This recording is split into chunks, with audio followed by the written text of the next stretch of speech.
The single biggest issue with Pokemon Crystal is, in my opinion, the level curve of gym leaders and trainers in the second half of Johto. The game poses a reasonable challenge up until the player defeats the 4th Ghost Gym leader, Morty, but it's at this point the game stops being linear and things get messy. At this point, players can choose to head west towards the ocean to take on Chuck as the 5th gym leader, but alternatively, one can choose to head east and fight Price first. Now, most Gen 2 fans view this positively as it allows for more replayability, but the problem with this feature is that both routes are scaled to act as the 5th gym. If you fight Chuck first, his level 30 Pokemon will be adequately scaled. But then after going through a slew of trainers in the east, Price's team only caps 1 level higher. The problem is by the time you get to Price, you'll be so much higher leveled that the fight is super easy. Things become even weirder as Jasmine, who is typically fought as the 6th gym leader, is even stronger than Price, capping at 35. It's a giant mess of a problem. And the question we have today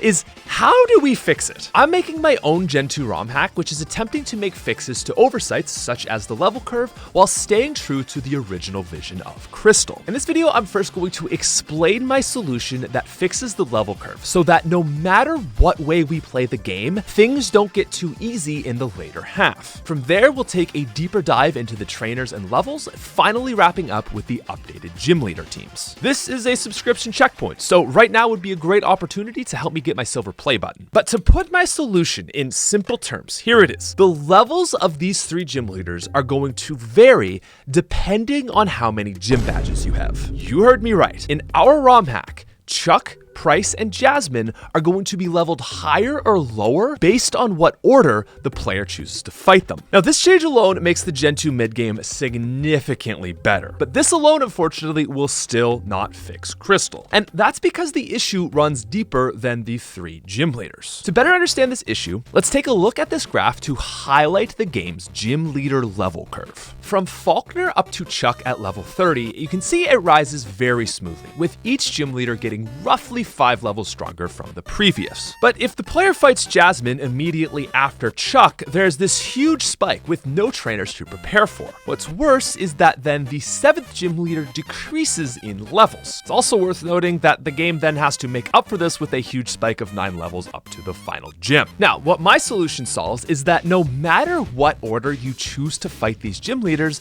the player will see an entirely smooth level curve. Morty will still be roughly 25, and your 5th gym leader can either be Price or Chuck in the low 30s. This is where things change dramatically though, because the next leader you choose to fight, whether it be Price, Chuck, or Jasmine, will now be in the mid 30s. And from here, the final fight of these 3 will give you a team approaching the 40s. Jasmine will cap high 30s, Price will cap high 30s, you can even fight Chuck 7th and he will be capping at high 30s. And lastly, to accommodate for those changes, Claire will see an updated team capping at around 45. Now, on paper, this sounds great, but there's one huge hole in this plan, and it's part of Gen 2's level curve that is a little less obvious. You see, there's an entirely other metric that we're not currently considering. The trainer level curve starts out very clean, basically staying 5 levels behind the gym leader all the way up to Morty. It's at this point that even on your Gym 5 route, things start to fall off a little bit, where the trainer levels are now feeling more like 7 to 8 levels behind the gym leader. Upon defeating Chuck, however, the gap then worsens once you head towards the eastern side of the map. You go from fighting a level 30 Poliwrath to a 35 Steelix, and then upon heading towards the Lake of Rage, the trainers are all suddenly back at 15 to 22. As things continue,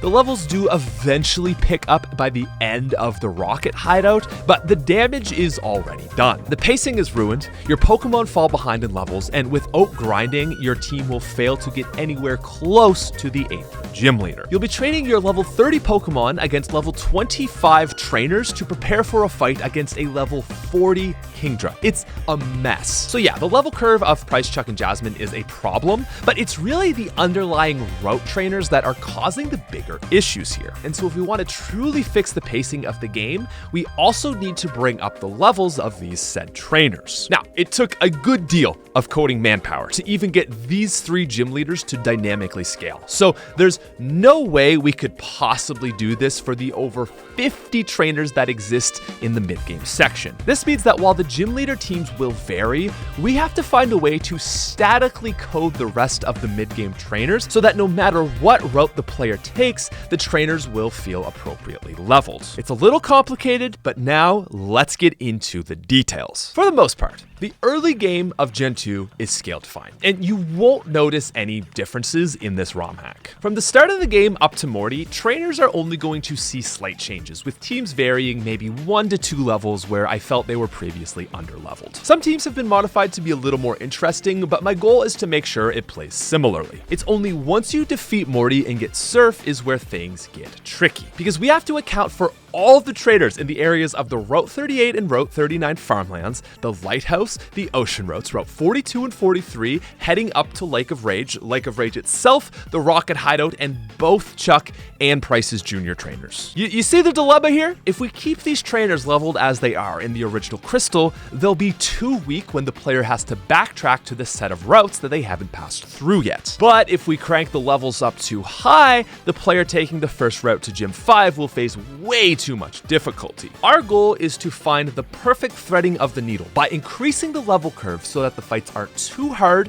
when you're on your first path, but not too easy when you backtrack to the other side of the region. Now, if we had a completely linear path, we just removed this option, which I feel like would be very anti-Gen 2, we could make a super clean level curve that would look something like this. But if we're going with non-linearity, and trust me, we are, it's non-negotiable for me, we need to take a better plan of action. And after discussing with a lot of my subscribers, it seems the best way to do this is to start from Morty with a more drastic spike than the player might be used to. That means the routes just after beating Morty, like the Lighthouse and the path of the Lake of Rage, will see a more sizable jump. And to be honest, this will increase the difficulty. From here though, there won't be as much of a drastic increase as things continue. After a lot of experimenting, this seems to be the best approach. Rather than falling off, the mid-game starts to pick things up, and I like that for my Pokemon game. Overall, this makes the Gym 5 path more engaging while helping to keep the second path both relatively difficult and also XP yielding. Of course, no matter what we do, the second route will feel easier, but it's now in a spot that feels and plays much better. Now, I asked subscribers in a poll what their typical Gen 2 route was, and well beyond 80% of you said that Chuck is Gym 5. And since it's also the canonical route, this will be the route that scales the most clean. Now, the trainers on the farm route that you would typically fight before Morty anyway are going to just range from 19 to 21 rather than 16 to 20. But after beating Morty, who's going to cap at 25 or 26, the player can head to the Lighthouse, which will see Pokemon from 21 to 24 as compared to 16 to 21 originally. This is the fairly large jump I was talking about. It's more drastic than most curving in this game, but it works well enough to keep the mid-game consistently engaging. The player won't be completely overwhelmed if they head here before taking on Morty, but it will also serve as great XP in anticipation of fighting Chuck. Now, after the Lighthouse, the player will head through the 2 ocean routes of the map. Normally, these trainers had Pokemon ranging from 16 to 23. Now, even in the original, this felt weak to me, and it always left my team feeling undertrained for Chuck. Like, these levels are averaging that of below the 3rd gym leader, so you can really see the problem for the player who already defeated Price and the Rocket Hideout. To fix that, we've gone ahead and scaled these levels to range from 23 up to 27. And lastly, before Chuck, there's the junior trainers of Cyanwood, who were previously leveled at 25 to 27. And we've basically gone ahead and added 2 to their levels across the board. Now, Chuck as Gym 5 is going to see his team of now 4 Pokemon range from 29 to 31 instead of 30. His Gym Team 5 is going to have a 30 Hitmontop, a 29 Primeape, a 30 Sudowoodo as the token rock-type flying coverage fighter, and lastly, his Poliwrath will be 31. So we'll call this western route the canon route for Badge 5. We now need to look at the eastern route, and this has to be leveled such that the player who just beat Chuck doesn't feel bored through here,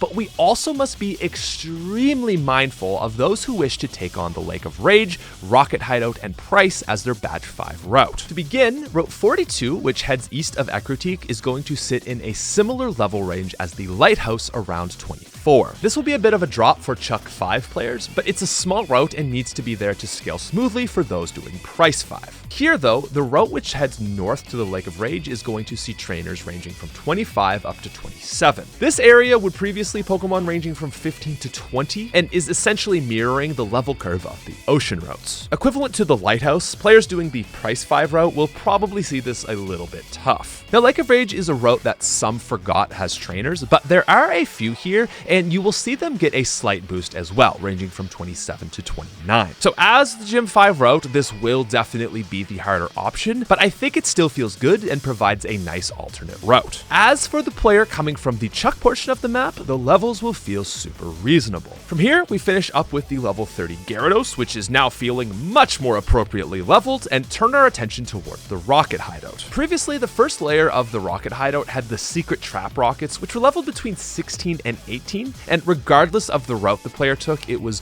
very easy. We've changed this so that the traps will see rockets with Pokemon on average at level 27. The rest of the hideout as well will see a similar level curve along with more interesting team builds. We're probably going to do a full video explaining rocket changes, so make sure to subscribe for that. Now, as for the 2 rocket executives, they're both going to cap out at level 31, which is actually the same level as Chuck. This means Price 5 is actually going to be higher leveled than Chuck 5, as there are more trainers along this route, and so the player should be higher leveled. With the Rocket Execs capping at 31, Price's junior trainers will range from 28 to 30, and his Gym 5 team will feature a level 31 Dugong, a 32 Sneasel, a 31 Jinx, and a 33 Piloswine Ace. I should also clarify that while you can technically fight Jasmine as the 5th gym leader, she isn't going to scale backwards for the player. Her badge 6 and 7 leveling will vary, but if you fight her as badge 5, you're just going to get the Gym 6 version of her. My reasoning for this is that it would be weird to make a version of Jasmine that is weaker than her original build,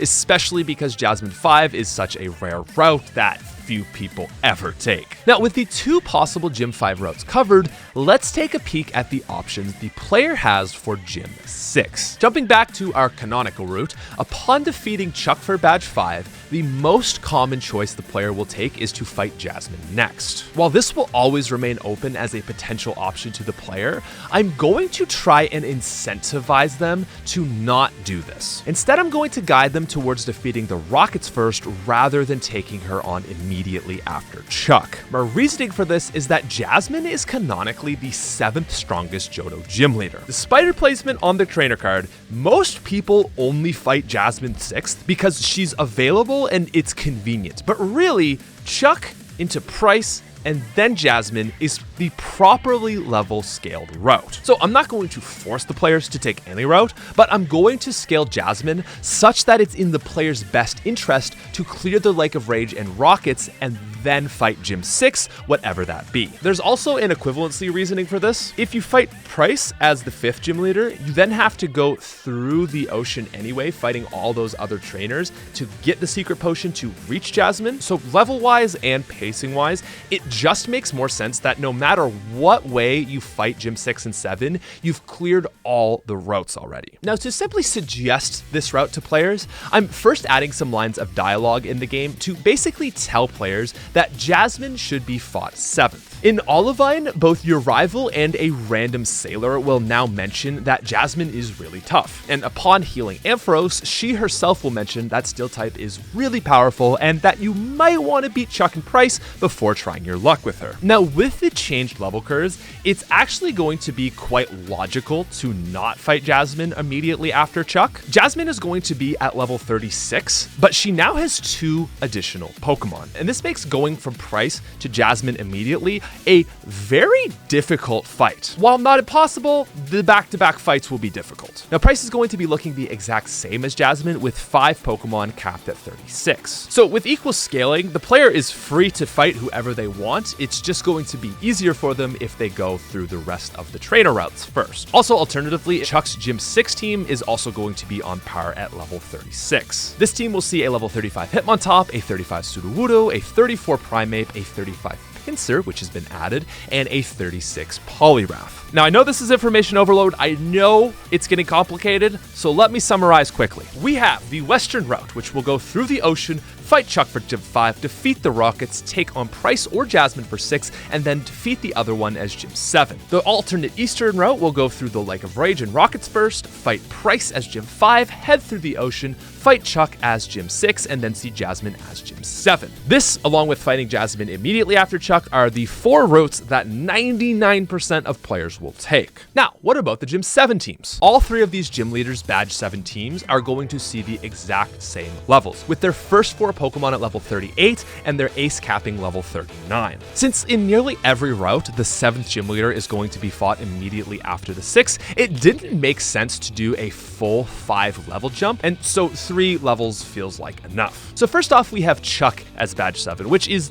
definitely the least common outcome. His team will lead with a 38 Hitmontop that knows Pursuit for psychic coverage, a Sudowoodo with Rock Slide, Feint Attack, and Thunder Punch to cover flyers, psychic, and his own weakness in water types. He'll have his Primate now also knowing Dynamic Punch and Rock Slide to cover flyers. In this hack, Bruno will be getting a Heracross, but I gave Chuck a pincer for his Gym 7 and 6 teams as I felt like it was another fighting bug that deserved a bit more appreciation. Keep in mind these movesets won't be as good in the early gym variants, but this pincer will have Submission, Twin Needle, and Swords Dance. And lastly, his Poliwrath keeps Dynamic Punch, Mind Reader, and Surf, but his Gym 7 variant will have Ice Punch replacing Hypnosis to deal with the dual threat of Grass and Flying. Up next is Price's Gym 17, which is going to feature Rain Dance mechanics. He'll lead with a level 38 Cloyster knowing Spikes, Surf, Aurora Beam, and Rain Dance. Cloyster will only be present on the Badge 6 and 7 gym. Next is a Sneasel with Feint Attack, Metal Claw, Reflect, and Blizzard. After that will be a Jinx to cover 4 fighting types with Psychic and Ice Punch. Second to last will be Dugong, and finally Pilosline will come out as his ace, with the final moveset being Headbutt,